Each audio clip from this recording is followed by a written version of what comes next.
Counting backwards from 5, 4, 3, 2.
All right, if it's Tuesday, you know that can mean only one thing. It means it's time for us to spend a little bit of time together talking about the craft and business of making comics. And tonight's a special episode, not just because Mike Fasolo's not here. I know.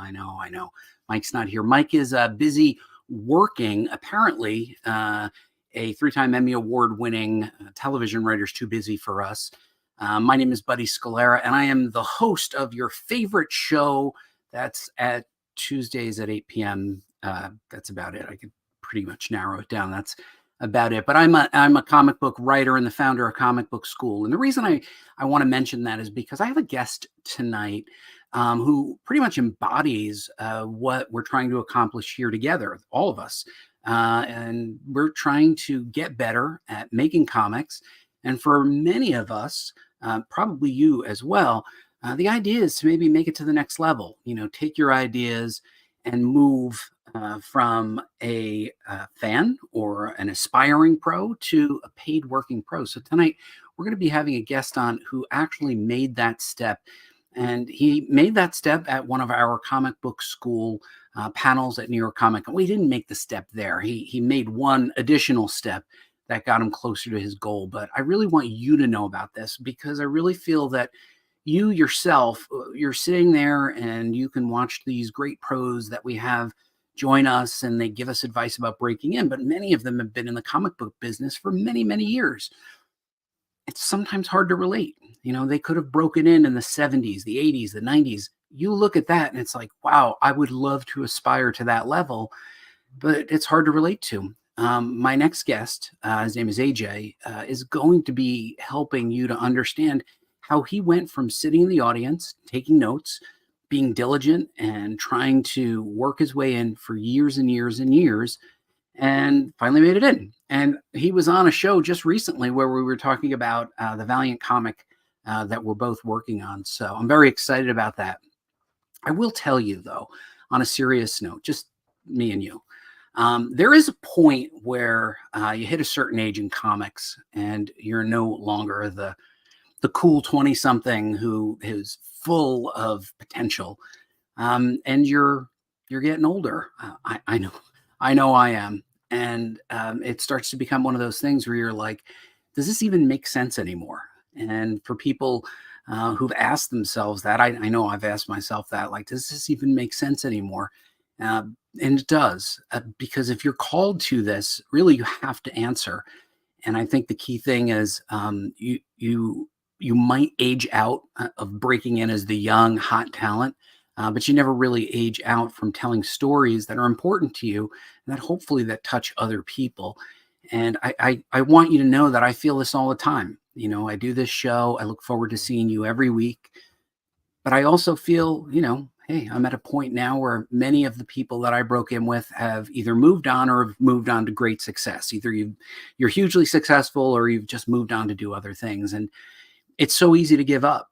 It's so easy to give up because you don't always see people your age in the room. And I just think, really, it's okay if you feel that way. But really, I want you to take inspiration from the guest tonight because he is an inspiration to me. And I hope he's an inspiration to you as somebody who sticks with it and made that major step from being somebody who's working, putting out books, trying their best, and then actually made that step into actually being a paid professional. So please give a warm welcome to my guest, AJ Ampadu. AJ, welcome to the show. Hey, peace. How's it going, buddy? So happy to be here, man. Thank you for having me again. Yeah, I'm Second really time's a happy that you charm. were able to join. We had you on for the Valiant show, so I'll include that in the show links. AJ was a name that seemed familiar, and I remember, I believe, tweeting with you back and forth after one of the New York Comic Cons, thinking, "Oh, this is a cool guy." We were chatting, we lost touch, and then your name came up, and then I saw your Twitter, and I went, "Hold on, I think I know that guy." Came on the show, I was like, "I do know that guy," and I just thought, what a great story. And AJ, you told me about your personal journey to breaking into comics. And tonight, I think we're going to unpack that a little bit, explore your background and your interest in music, and then just talk about where you're going. And then maybe a little bit of advice for the people who are watching tonight who are wondering if they could be like you, someone who goes from attending panels to somebody who's on a show talking about their next professional work. What do you think? Yes, I think it's a great idea to talk about these things, All right, let's especially give ourselves a since. round of applause then. Oh no, that was the bell. All right. All right. Our hands are made of metallic, copper. That's why. That's what it is. You have a little bit of a lag when you were talking. I know maybe there was a You, you delay. know, I am transmitting on my phone, and That's okay. somebody tried to call me just now, so I had to hang up on them, and I think Were they it. like, "You're on TV, man"? You're like, "I know." Yeah, no, I think it just screwed up the call for a second. So AJ, where are you calling in from? I don't know where you're from. I'm originally from Buffalo, New York, but I live in Newark, New Jersey right now. So I'm in Newark, New Jersey right now. Newark, New Jersey. All right. Could you hold on one moment, please? Sure.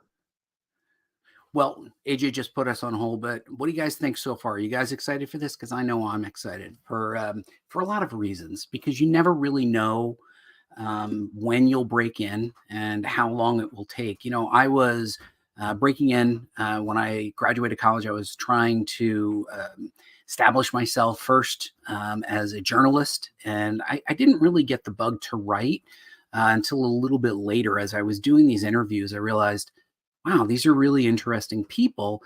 But then I kind of started to get more interested in the process. So Mike Fasolo, my regular co-host, Mike Fasolo, and I were working at Wizard World Online. And I just thought, well, let's take the Wizard Brutes and Babes and move it from the magazine and put it online and maybe show some additional images. If you remember, we were on America Online doing, it was Keyword Wizard. But as it turned out, we didn't have the rights to reproduce Brutes and Babes on the site, on the AOL site. We didn't have that permission back then. Who knew? Like we were just, but we had the print rights as Wizard Magazine. So I thought, well, let's take it to the next step. And I created something called Wizard School. And at that point, Mike Fasolo and I were working at Wizard shoulder to shoulder, and Russ Wooten was working with us. And we designed this section called Wizard School, which would be an area where creators would contribute and give us educational materials. This is where I really started to become interested in the process. And I got scripts and art from well-known working creators, and they would give us background on their scripts. Mark Wade, Tony Daniel, Billy Tucci, Sean Chen. We were just sort of making it up as we were going. So as I was starting to pull this material together, I went to the next level, and I know this is a little hard to imagine. There were writers and artists who would give a detailed critique of people's artwork, and then we would post it online. And that was sort of the genesis of Wizard School. And that eventually morphed into what we have now as Comic Book School. Welcome back, AJ. Good to have you back. Oh, your audio's out again. I don't hear you. Nope. I had a little. Oh, I'm back, right? Okay. There, you're back. Yeah, I have a. Somebody was knocking at my door and would not stop. So I had to go handle that real Did quick. you take care of So it? yeah, hopefully that's taken care of. But whatever. I'm here with you now. Let's go. Well, let's not keep people in suspense anymore. So, AJ, you hail from Newark, New Jersey. Right. Um, uh, we know you as a comic book creator, up and coming. What's the day job, AJ? So yeah. I come from healthcare. I used to work in healthcare for a while, still do. Um, and yeah, I mean, before that, I was in the music industry um for about 15 years, I would say. So kind of a mixture of a couple different disciplines that have kind of brought me here. AJ, I remember you telling me that there is so much that comic creators can learn from how musicians promote themselves. Now, before we get into it, that is something I've always wanted to know a little bit more about. As somebody who's been in music, um, you see people rise up because of great marketing and great promotions. Is there any one great tip that you can give to comic book creators that they could learn from music artists? I would say connect to your audience. Try to forge personal connections with every one of your fans. I mean, you know, they say all you really need is 1,000 fans. So trying to get to 1,000 real fans who really consume and adhere to anything that you do creatively is kind of like a really good goal. So in the music industry, if you do a show, if you put out a piece of music and someone tweets about it, like you should talk to them directly and connect with them, whether it be email, social media, or in physical space. Directly having a relationship with your fans is really important, I would It say. is important, and I think one of the things that, social media was, at least in the beginning, more social. Now it's more self-promotional. One of the things that I find about social media where I think creators can do a little bit better is, they're primarily using it as a megaphone. Just Right, right, right. Nobody wants to hear that all the time. Be a Hmm. person, interact. It's okay to tweet somebody else's work and say, I really enjoyed this work. So when I use social, I try to make sure that I'm sharing things that I think are interesting or exciting. And I think that that's one of the things that I see musicians do. They will talk about music they're enjoying, and we can do that as Hmm. comic book creators as well. Yeah, absolutely. I mean, especially in nowadays, it seems like there's this economy of dissonance and hatred where people are talking about all the things they don't like about comics and film and television, and it gets so tiring because there's not enough people talking about what they love. I mean, for every time that there's a movie, superhero movie that you don't like, there's probably a bunch of them that are out that are really good that need elevation, that need promotion, that need exposure. So it takes more energy to love than it does to hate. What is it? It takes like 3 or 4 times more muscles to smile than it does to frown, or something like that. So it's easy. And look at you, buddy. You got that huge smile on your face right now. So you're basically a bodybuilder with your smile muscles. Yeah, that's So something no one's ever said to me before, AJ.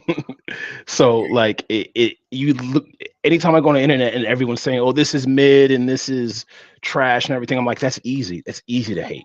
Try to find something that people aren't onto and love it and express that love. Try doing that for a change. And I think that's what you just said about musicians talking about music that they love. um I don't see that happening enough, at least right now, or at least maybe in my algorithm of people praising comic books as independent comics that they love. I see a lot of people talking about what they don't like. AJ, this week I'm going to commit to tweeting at least one or two comic books that I think are worthy of checking out. Will you commit to the same thing with me? Absolutely, we All can. right. We'll do that. I actually just posted a bunch of books recently that I really like, so I'm going to do Oh, that. you're ahead of me on this, Yeah, huh? yeah. You already got a Well, I jump actually on. didn't post it publicly. I posted it to a couple of my friends. All right. So here's what we're going to do. I'm going to show something that I love, which is the fact that you and I are in the same anthology. by Valiant Comics. And I have to just tell you, man, I enjoyed the hell out of your story. I thought you took a lot of courage to make it visual and fun. And I look at that and I go, that book can sustain itself on a monthly basis. Thank you, man. I really appreciate that. I mean, we spoke about it at length on the last show, but I'm so honored and lucky and blessed to be here writing a character that I wrote or I've read in the 90s. So big shouts to Valiant Alien Books. Big shouts to Lisa Hawkins for giving me a shot to write everyone's favorite ninja slash super spy, Ninjak. Well, let's unpack how you got there. So you have self-published these or kickstarted these? Talk to me about what we're looking at. Yes, We have yes. a little bit of history in your work. Right. So I have a self-published comic book company called Earth Kingdom where I kickstarted and I self-published some books starting in 2022. I have my horror book, Dragon Face, my Afrofuturistic superhero comic, Drone Slayer, and my space fantasy graphic novel, Kimmy Cosmic. So I launched these books about a year and a half ago, and I've been, you know, I guess touring them, if you will, taking them to different conventions and putting them in different bookstores and just taking the self-publishing route. Just mainly because I wanted to make comics. I really wanted to make comics, and I tried thinking about working for different publishers and trying to shoot my shot and trying to work, do different methods to enter into the industry. And ultimately, I felt that putting out my own books seemed to be the best thing to do. Well, one of the things that I've observed that some people are good at this and some people are not so good at this. You're really good about getting materials together, and that is a mark of a real pro. This is important for me. I'm putting on a show every week. A lot of things come together at the last minute, and I just want to note for anybody who's watching the show, do what AJ does. Do what AJ does. Make my job as a journalist or a show host. I don't even know what I call myself at this point, an entertainment host. Make my job as easy as possible. When I ask for materials, send them as quickly as you can. Make sure it's what I need on spec.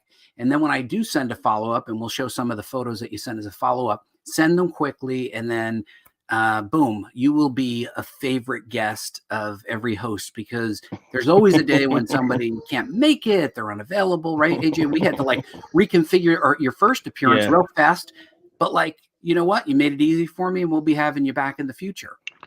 Well, they call those the deliverables, right? You need to have your stuff ready to go.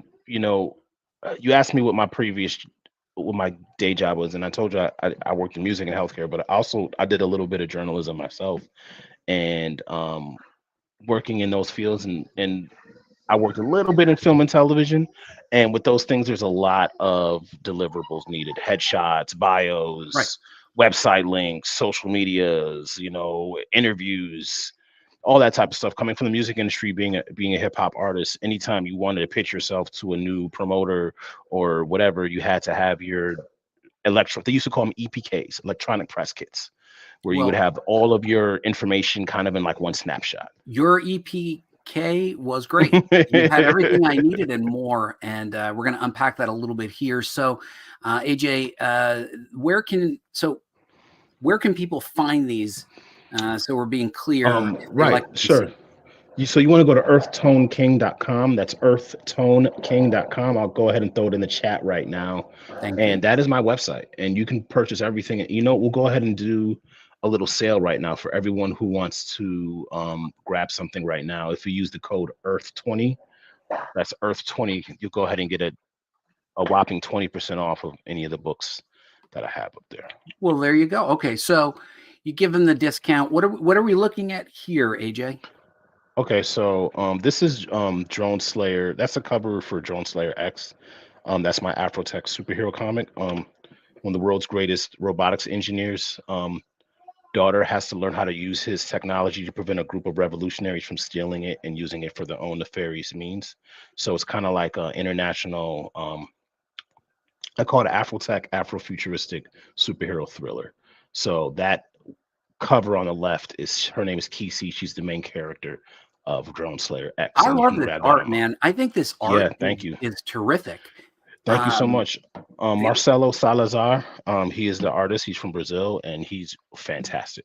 Yeah, and the So coloring, everything is just I mean, there's so much yeah, story in one frame that, now which thank book you. is this? Hold on, which book is this? This is which one? Drone Slayer. So so Kisi, she's a gamer and drone Oh, it's the one racer. in the middle. Yeah, so it's the one in the middle. Yeah. So thank you for mentioning the color. I work a lot. So I'm not an artist, I'm a writer, but I also do color design. So if we look at Drone Slayer here in the middle, or if you go back to the other frame, yes. If you see in the middle the colors that from the beams that are coming from her gun, those are the colors of the Ghanaian flag. And I just use different clues and hints in all the color design that I do for my comics, because everything is intentional, everything is has a reason, has a purpose almost. So I love that. That's and thank you you. know what's great about each one of these is I can see from the basic cover exactly what kind of story I would be getting into if I picked one of Thank these you. up. Very clear, the Yeah, logo I design. hope I hope I didn't use too much blood on the dragon face to indicate Oh that it's no, a we love horror blood book. here. Blood's We fine. definitely. Blood's good. All right, give me But Cosmic on a shelf here. What are we looking at yeah, here? so big shouts to the good people at Word Bookstore in Jersey City, New Jersey. They have allowed my book to grace the bookshelf. So Kimmy Cosmic is Ooh. right there in the YA graphic novel section next to books like Captain Underpants, which is like the number one selling, you know, kids book out there right now, I think, or one of the top selling books. So the fact that they got me in the bookstore and they're allowing me to be in there is really really good, great. And once again, you asked me how I kind of started my journey. Just the idea of starting my own publishing company was like so daunting, and was so like I didn't know I don't know anything. I literally knew nothing. So everything I did was just through research online, watching videos, reading books, reading articles, listening to podcasts, watching videos. To have my book in a bookstore and to have people buy it, it's still kind of like an unbelievable concept for me.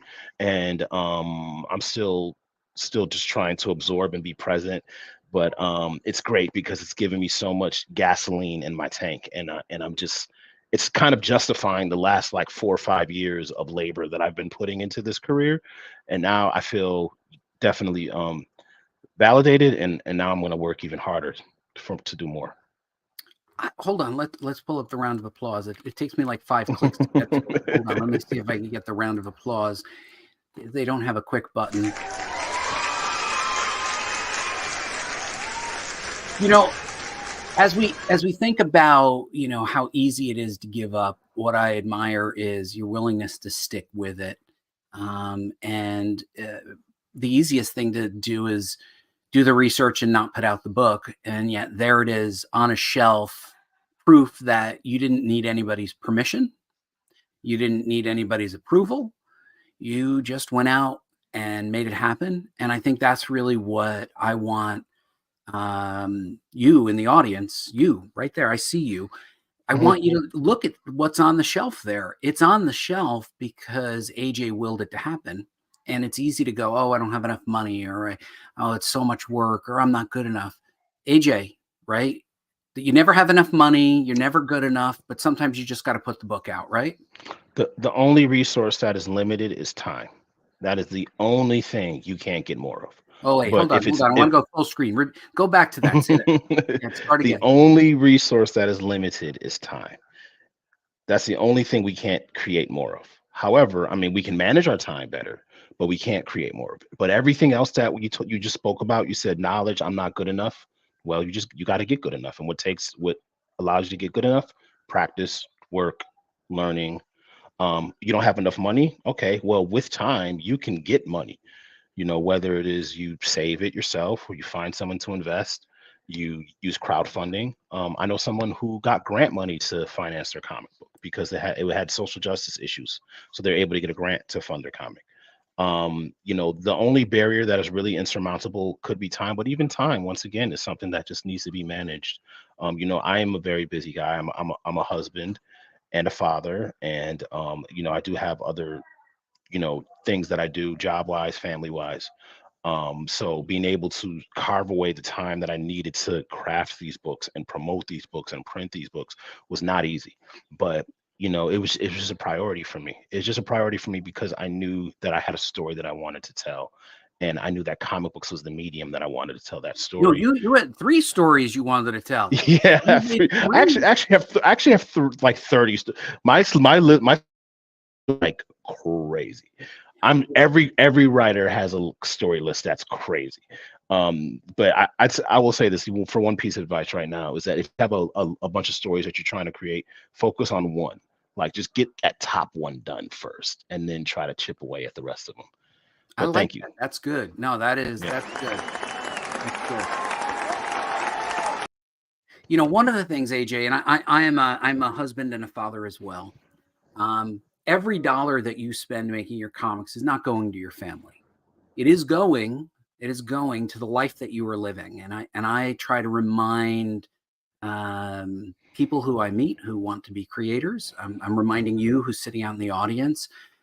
Uh, this is not a rehearsal. This is really your real. This is real life. It's happening right now, and you cannot wait for the rehearsal to be over. This is the show. This is real. And I think what you've done, AJ, is exactly what I did, which is okay. Um, I'm going to carve out a little bit of money. And I have many times, I've only done one Kickstarter, many times sold my silver and golden age comics to pay for the printing of my comics. It is what it is.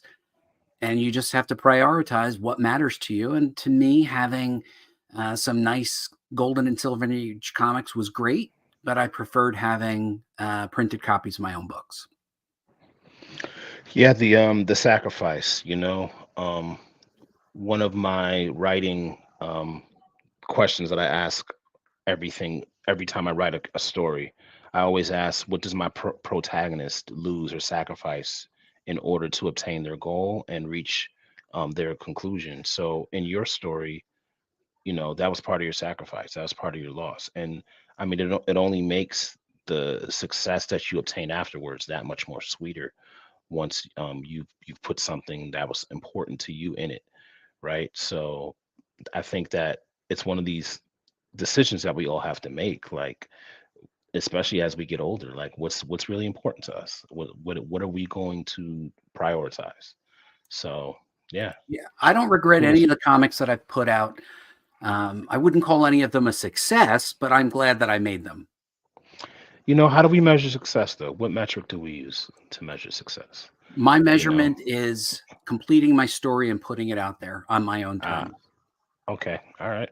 So you still haven't, you know, you still feel like you haven't completed your story yet? No, no, no.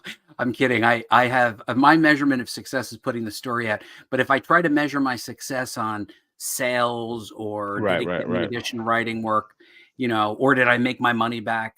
I almost never make my money back, but I always Mm. am glad that I've put my stories out there.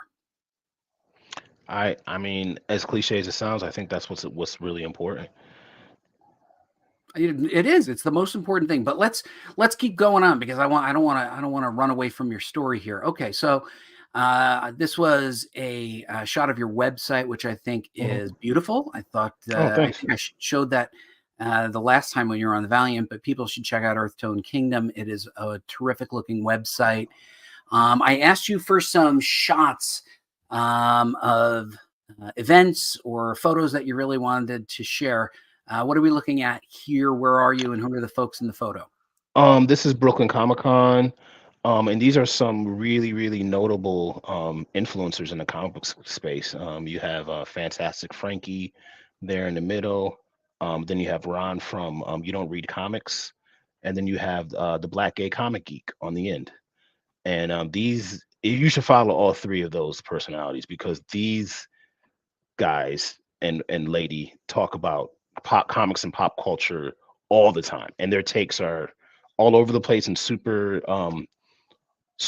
what's the word I'm looking for, opinionated, but in a good way. You know what I mean? I love it when they spread their opinions, and they're super knowledgeable, and they really know um, what they're talking about. So the fact that I got to vibe out with them, it was at Brooklyn Comic Con was great.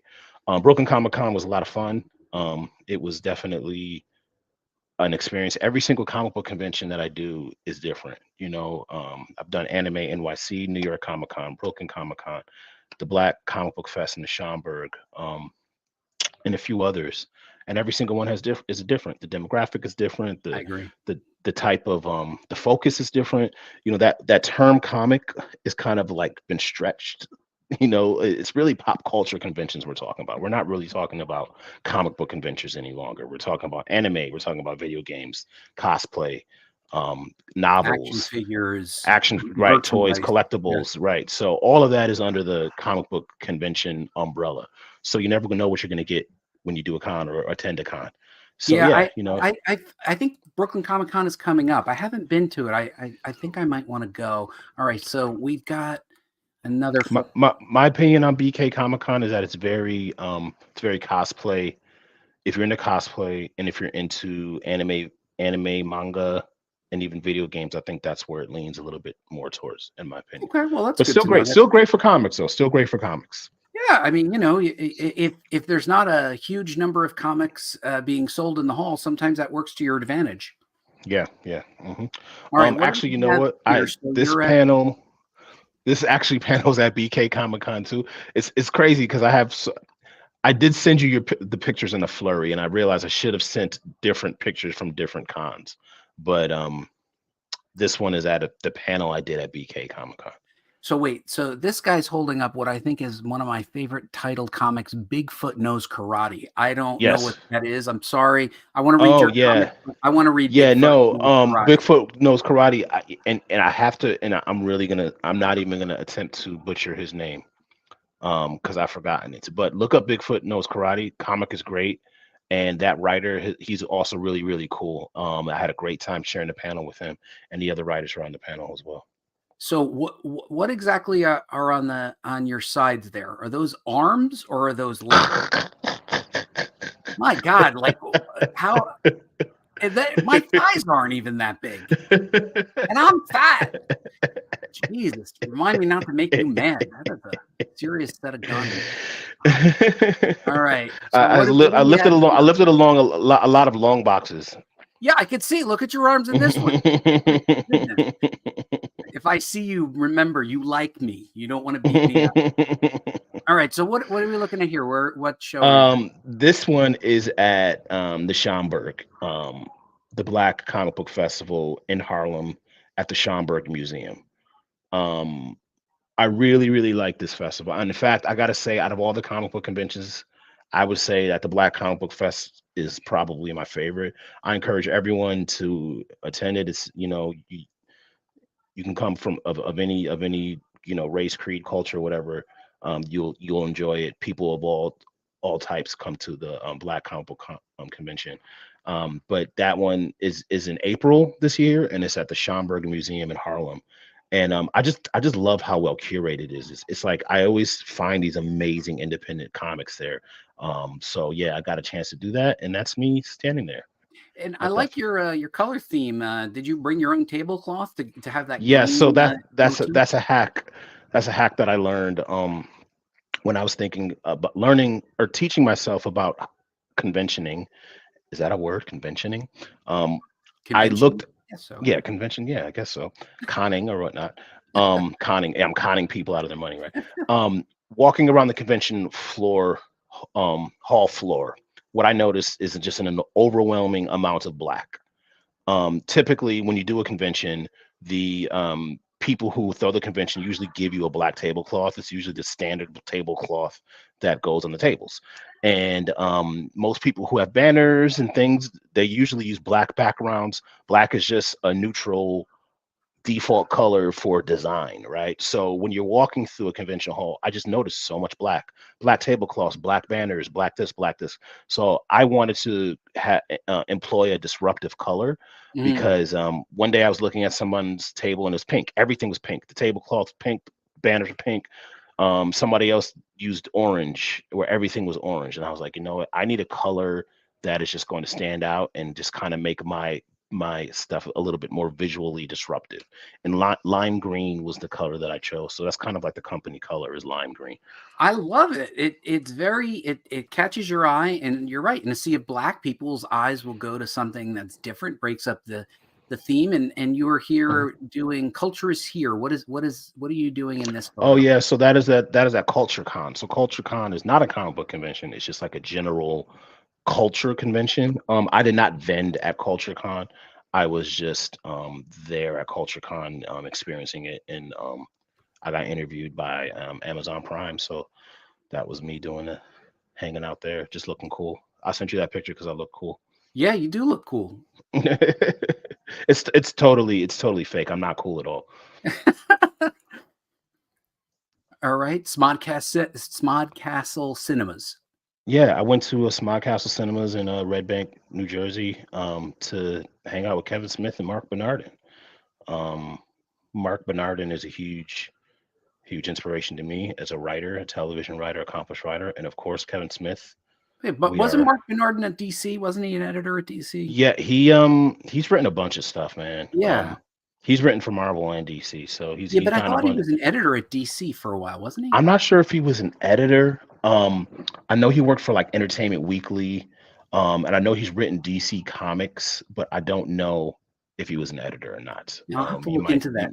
yeah, And I don't Kevin know. Smith famously sold part of his comic book collection to make the original Clerks movie. So part of Right, the right, right. inspiration of me selling my comics to make my comics is indeed Kevin Smith's story. So I relate Yeah. to that. Um, I asked for some shots of your bookshelf. These are some of your collectibles. I guess you're a 90s baby.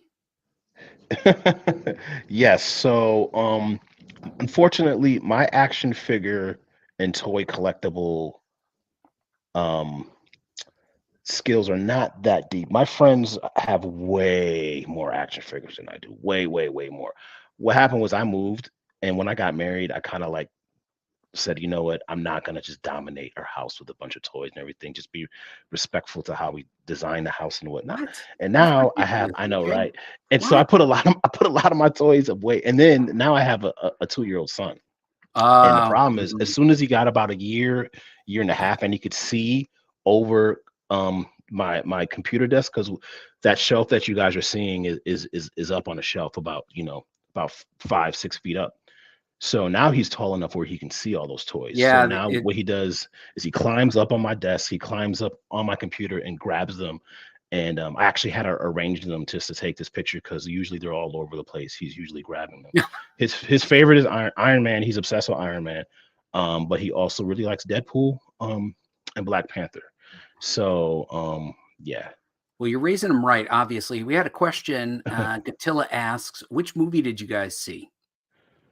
um oh, I that was the actually, I didn't see a movie at Smart Castle there. I was there for their the Fat Man on Bat or Fat Man Beyond podcast. So Ah, they were taping an episode of the Fat Man Beyond podcast. But I believe they did show a movie that night. They were doing something. I can't remember. Tim Curry, that's an actor, right? yeah, Tim Curry. Sure. They were doing a Tim Curry double header. So they showed two movies with him in it. I don't know which movies they are, but that's the movies that played that night. But I did not watch them because I had to drive back to Newark. But yeah. Understood. Okay. So Hmm. we get this. We've got your bookshelf. You got some good reading Right. taste here. Yeah. So this bookshelf, when you asked me to take a photo of it, I didn't give you all of my books. I have way way more books than this. So you got like maybe like one tenth of my bookshelf. I just didn't have time. I didn't want to overload you with a bunch of photos. So Here's this what this is just a just, small fraction of just books. commit on your Instagram or your Twitter that you'll post the rest of the books. What I admired was the Chuck Palahniuk novel Choke. Like you're the only Yeah. person that I've ever known, other person that ever that read that. By the way, it became a movie, but the book was better. Am I did I not know they made a movie off of Choke? Yeah. Wow. Okay. I Yeah. don't remember. Chuck, yeah, man, that guy is he knows how to explore the macabre. Like he really does not mind writing about things that are very disturbing. Um, and as someone who kind of can appreciate finding beauty in things that are not beautiful, he seems to be able to really do that very well. So I'm always fascinated with writers who are willing to go further than I'm even willing to go. Yeah, and Um, he's most famous for the movie Fight Fight Club, Club. Yeah, Fight right? Club. Hmm. So, all right. Um, I wanted to say one thing about that book, Asterios Polyp. It's right next to the Sword yes, I book. read it. It's a good book. Oh yeah, that book is also a big that book is actually a not only is it a great read, graphic novel read, but it's a big experience, influenced me for coloring reasons. Like the color palettes that they use, the monochromatic color palettes that they use in that book, I found very fascinating. But Gatilla says he can't wait until they make a movie out of Guts, which I didn't have the guts to read Guts because I have understood that it's a lot. It's a lot. It's a yeah, lot. No, Serious Polyp. That's Mazzucchelli who worked on Daredevil with. Daredevil, right? Yeah, Right. and also another tidbit, Mazzucchelli. I pulled colors from his run on Daredevil to color Dragon Face. I'm sorry, my comic Dragon Face, because I wanted it to look like a late '80s, like early '90s, like kind of like comic. So I wanted some of those faded color palettes that they use in the Mazzucchelli run. So I don't remember getting copies of your comics, AJ. So I'm just gonna say, oh, I can absolutely make oh that yeah. happen, sir. I don't know, Um, man. I don't know. All right. So we had asked you this last time, so people can go back and watch your answer, and I will provide a link in the show notes. What I'd like you to do is offer one piece of advice for someone who's like you, and we didn't really unpack your career yet, but what's one piece of advice for the person out there who's saying, I want to make the step from self-publishing my own comics to being professionally published? well, the piece of advice that I said on your episode before was always show up, and I used a Curb Your Enthusiasm example of one of the actresses on Enthusiasm did a comedy show at like 3 in the morning at a hole in the wall club, and just so happened that Larry David was in the audience, and that's how she got her job on Curb. So because she had taken that specific performance serious and showed up, even though she just thought there was probably no one in the audience, it ended up being her meal ticket. So that was my advice before, but I'll give you something different right now because it's a new episode. Um, I think if you could find a mentor, that would be great. Somebody like you. I think you would be a perfect. I knew you like 4 years ago because somebody like you would give me great advice that I need. So if you can find somebody who is successful at what you're trying to do, um, and also if you try to form a relationship with someone who is established, you should always come to them from a position of service, right? So I think that's a big issue, is that most people, they're like, oh hey, I need you to help me this, or can you help me, or explain this to me, or show something. You should go come up to somebody, be like, hey, can I design a flyer for you? Can I write, I don't know, some email copy for you? I don't know, whatever it is, whatever skill set you have, provide that to the person that you want to connect with, and that is going to increase the chances that they're going to work with you or take you under their wing or whatnot. Those type of people usually have a lot of people always trying to get things from them. The bigger you become, the more people want things from you. And even now, I noticed that my inbox is filled with DMs from people wanting to learn how to make comics, DMs from people trying to figure out, how I got a job at Valiant, and how, and if they could send me their Valiant ideas so that I could send it, to Valiant or whatnot. And I got to tell them I can't legally do that. Please do not send me your Valiant comic book ideas for Exo Manowar. So it's just one of those things where you have to come from a place of service if you want to insert yourself into a new, I guess, to overcome a barrier of entry is what I'm saying. All It's right. easier So if you. I love this. Just I think we went right into the background stuff. We skipped over the origin story. Pick up from AJ is at a comic book school panel, and you raise your hand. Tell us that story. So I kind of developed this rule from attending panels at comic book conventions, is that always ask a question. Not only ask a question, ask a good question. Like when I come into a panel, the entire time I'm thinking about what is the best question I can ask, right? And then I try to be the first person to ask the question. So I always look for the microphone, because usually when you walk into a panel room, they have the Q&A microphone in the aisles. And I usually pick a seat right next to that microphone. And there's always a good 30-second, 45-second delay from when the panelists say, "Hey, we're open for Q&A," and people walk to the microphone. So I just found that if I sit next to the microphone in the panel hall, and as soon as they, you kind of get a feeling for when the panel's coming to a close. As soon as they say, "All right, we're open for Q&A," boom, I'm on that mic like that. Before anyone else can even think of a question, can even think if they want to ask a question, I'm already there at the mic with my question.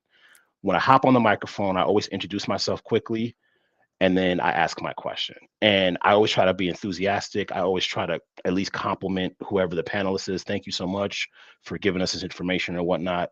And that was just something I was just doing just as a thing, because I just wanted to have presence at panels. I didn't realize it would be so successful for me, because like literally, like there was one year, it was the COVID year, because I remember I had on a face mask, but then I had on a face mask like the motorcycle helmet face mask, not the one that covered your face, but the one that dropped down over your face, because I wanted to be clear, because I wanted to still have eye to eye facial recognition from all the people I was going to meet with. So I was like, I wanted to respect COVID, but I also wanted you to see my face. So I had the cool, like Smart. look like a member of Daft Punk or something. So anyway, I had on the face mask, and people were like, "Yeah, you're the guy with the face mask who asked the question." And I had like 2 or 3 people like coming up to me during the convention asking me that. So apparently me running around to all these panels and asking questions got me some type of notice. So yeah, I think when I was at the comic book school question panel, which I went to like every year, I was always at your guys' panels. I cannot remember specifically the question I asked that year or that panel. I can't remember the question, but I definitely jumped up there and asked a question because. I remember the question you Oh, asked. you do? What was the I question I do. asked? You asked Lisa Hawkins, "How do I get to talk to an editor Right, like right, you?" right, And right. Lisa, Yes, very funny, yes, said, "You are talking yes, to me." yes, yes, And then you yes. said, "Can I talk to you after this?" And she Right, said, right. "Sure." And you stuck around and made sure that you connected with Lisa. I did. I did.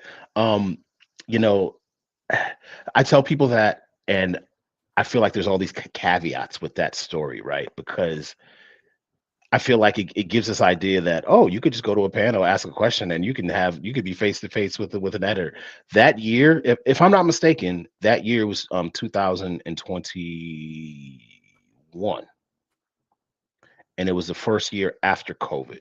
Yeah, so it was So not packed. it No. wasn't packed, and there was a lot of what's the word I'm looking for? Like people were moving around such that it seemed like that year was a special year where if you were going to shoot your shot at the industry, you had fewer people to compete with, I would say, during that year coming out of COVID and just it not being very populated. And also you had a lack of major representation from True. comic book companies rather. So that made things a little bit easier. So I guess the reason I'm saying all that is that I don't want people to think that they're going to have success doing that. If you do have success doing that, I applaud you. But that was just my one little shot that I shot of many different shots. So me raising my hand and asking Lisa and chasing her down, I've done something similar to that 1,000 different times in 1,000 different ways with 1,000 different other editors, people, whatever. Lisa just happens to be the one who was receptive to it because she is a great editor and she knows how to spot talent. That's one of the things that she likes doing. Yeah, And go ahead. AJ, here's the thing. And I think it was Mark Wade who said it on this show, or no, he said it. We were at Chicago Con. What you did was you found the back door. And then when you find that back door and you get in and you break in as a pro, all the other pros go there and nail that back door shut because we're not Yeah. going to let anybody else in. And we have no vested interest in seeing you break in as a writer. So when you broke in, we realized that door was broken and then we nailed it shut. So no, that's not going to work twice. You're the guy that got in that sneaky back door way, and no one else will ever get in that way again. I mean, it's weird. It's weird because no one has the same origin story, right? Um, and that is like that's just how things are. Like one of my favorite writers, Brian K. Vaughan. I think this is his origin story, if I'm not mistaken. There was like a Marvel school, there was like a Marvel and he just like attended it or whatever, and then Him he was and one of Joe the writers. Kelly, I So think we're in the same class. writers selected it, and that that pathway to entry definitely doesn't exist any Yeah, I longer. think it was Joe Kelly and Vaughn and maybe Devin Grayson. I think we're all part of that same where they nurtured the talent and they brought them along. So yeah, now we nail the door shut. Writers don't want more writers. Yeah, exactly. So AJ, I think what I really love is that you have brought your history with music and your passion and willingness to keep going, even when, let's face it, it doesn't make sense. You could probably spend as much energy on something else and make way more money. And yet, Yeah, this you'll get into, right? I heard you say that, initially before we started about it not making sense in your age. Firstly, I want to say I don't think your age. I don't think that has.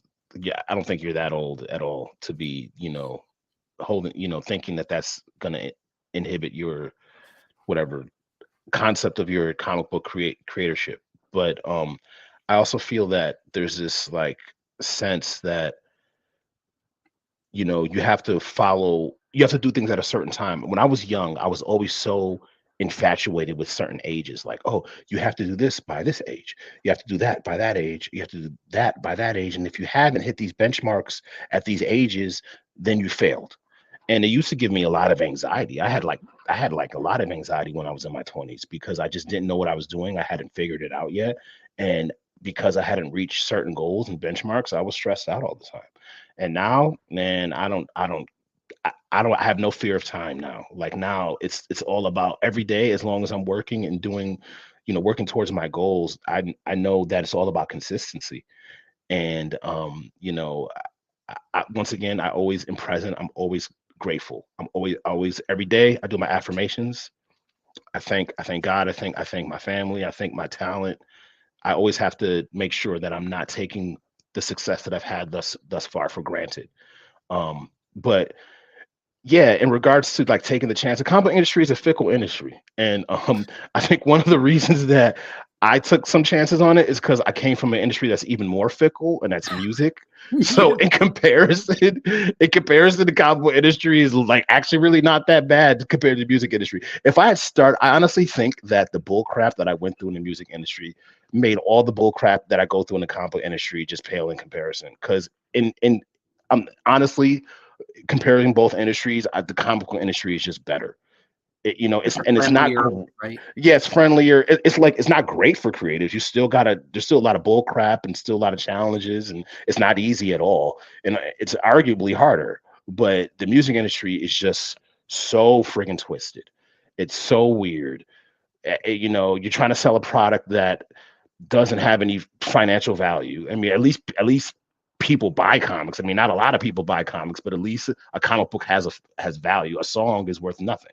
So, I think maybe that's why I'm less affected by the ups and downs and the negative stuff involved with being a comic book creator, because it's still better than the music industry to me. Well, AJ, that is a great wrap. I'm going to put you into the green room. You are welcome You got to. some pistachios in there? We do not have pistachios. Dang it. We have Twizzlers. That's and my they're a favorite. couple weeks Twizzlers old. over red vines all day. With Twister over red vines, but these are a little on the stale side. So Oh, I found a way. If you take a hard Twizzler and you just kind of like flex it over and over again, it kind of gets soft after a while. you know what? You're welcome to give it a shot, AJ. Thank you so much for joining us. We really appreciate you. Thank you for coming on the show. Oh, wait. Hold on. I said, always a pleasure, buddy. Always a pleasure. Thank you. Thank you, AJ. Thank you. Guys, he's such a nice guy. So here's the thing. I was really taken by AJ's just pure enthusiasm. What I thought was really touching was that he found a connection at one of the panels that we run at New York Comic, and I say we because we do it all together. And he kept in touch with people, and he continued to try. And I think what really impressed me was he wasn't put off by the fact that his first pitch or two. Hold on, I'm going to see if is he still here? AJ, you still here? You still here? I think I lost him. All right, I think I lost him.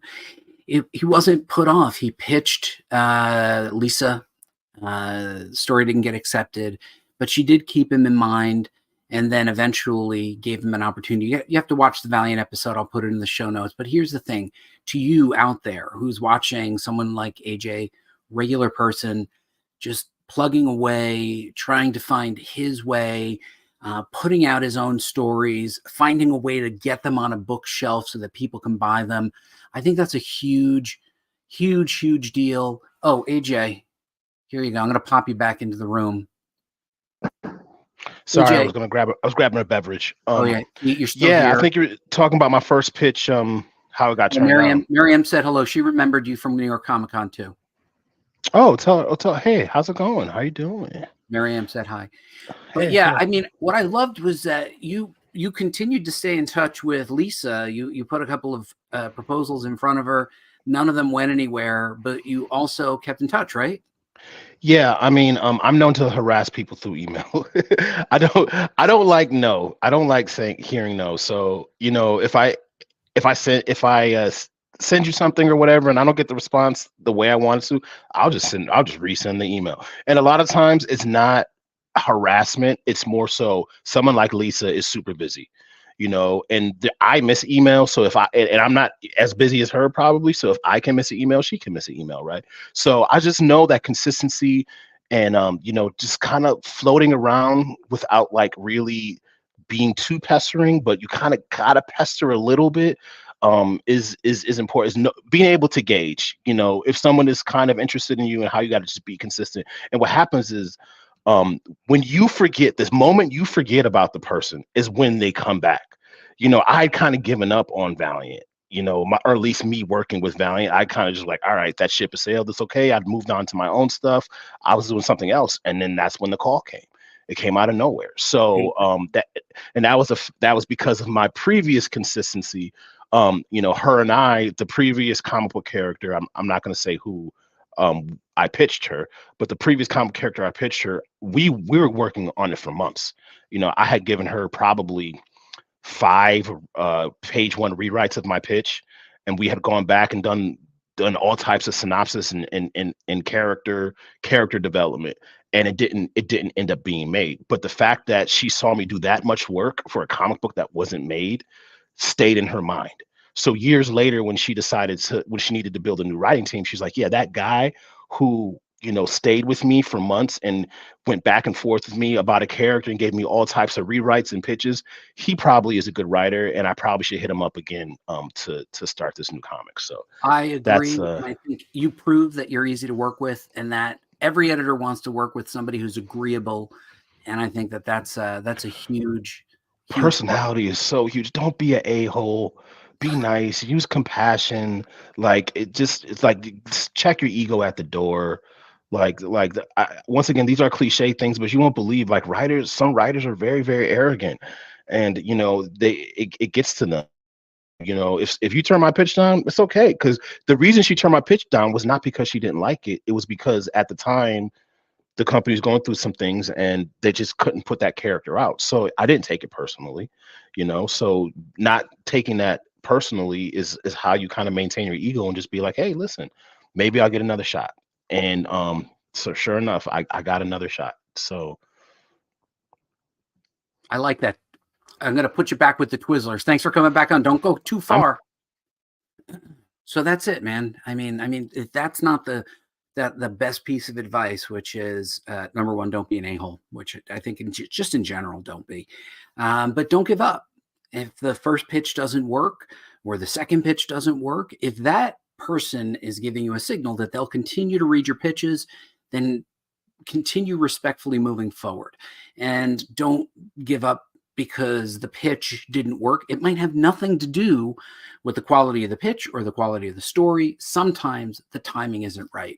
But that is our time for this week. We ran a little bit long, but I wanted to give AJ plenty of time, and I wanted to give you plenty of time to hear a story of somebody who's just like you. So if you are like me, somebody who is constantly trying to make more stories and get the word out there that you are available for pro work. It goes for me too.